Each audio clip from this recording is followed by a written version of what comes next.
What is going on, y'all? Robert Sykes, KetoSavage.com, coming back at you with another AMA Ask Me Anything episode. This one is all about how long you should train before entering a bodybuilding competition. Before we dive into that, let's roll the intro.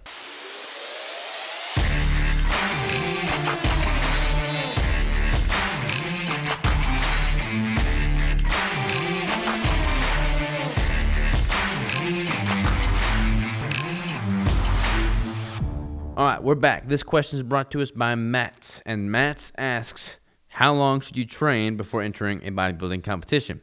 All right, so I would recommend at least 2 years, and here's why. When you first start training, having not trained at all, your body is going to go through a lot of changes. This is all a very new stimulus to your body that you're subjecting it to. It's going to adapt to that stimulus, and that adaptation is going to take the form of additional muscle gained, more lean mass tissue. And if you transition, you get like this newbie gains, this beginner gains phase. And that could be 6 months, it could be a year, it could be a year and a half, could be even 2 years, but probably not that long. So if you have that opportunity to capitalize on this beginner gains phase, subject your body to all that new stimuli, and then build a lot of lean tissue, the last thing you want to do is hinder that growth potential. And if you transition into a caloric deficit, which you would have to do if you're trying to do a bodybuilding competition and lose body fat, you will most certainly be hindering your body's ability to add more lean tissue. So if you have not trained before and you are going into a training endeavor, you're working out hard, you're building some strength, you're building some muscle tissue, you're ideally eating at a caloric surplus to fuel that added tissue growth, the last thing you want to do is start a prep and cut calories and dip into a caloric deficit and minimize the potential gain of lean tissue that you would have from that new training stimuli. So I would recommend at least training for 2 years. Realistically, the more the better. You don't want to have it just some perpetual, never-ending bulk, in which case you never cut down and compete, because you need to be able to do that as well. But I would certainly recommend a minimum of 2 years. I started working out as a junior in high school, and my first bodybuilding competition was a sophomore in college. So junior year, senior year, and freshman year. So I was pretty much working out for about 3 years before, 3.5 years before I started cutting down for my first competition.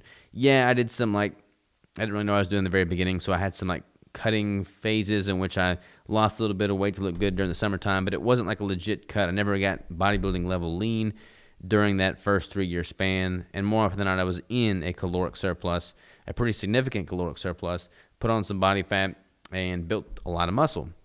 You don't want to transition to a cut during that perfect window of time to really maximize those newbie gains. So I would say, again, no less than 2 years. If you can go 3, 4, even 5 years, that'd be great. Again, you don't want to just make it this perpetual bulk and never actually cut down. So if it starts coming up on 5 years and you've got it in your heart to compete, then just compete. You'll be sacrificing some potential muscle gain by cutting down, but that's just going to happen. That's going to happen as a result of doing a competition prep, because you're going to be in a deficit that entire time and you're not going to be optimizing your muscle building potential.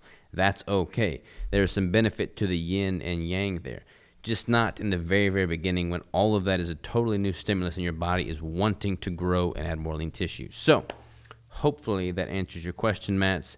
Thank you very much for the question. You requested some cookies and cream crunch keto bricks, so I'll be sending some of those your way. For those of y'all that do not know how these AMA videos work, if you submit me a well thought out question via the Google form in the description below, and I use your question on one of these AMA videos, I will send you some free keto bricks with the flavor of your choosing. So thank you very much for the question, Matt. Thank you all for tuning in, and I'll talk to you next time.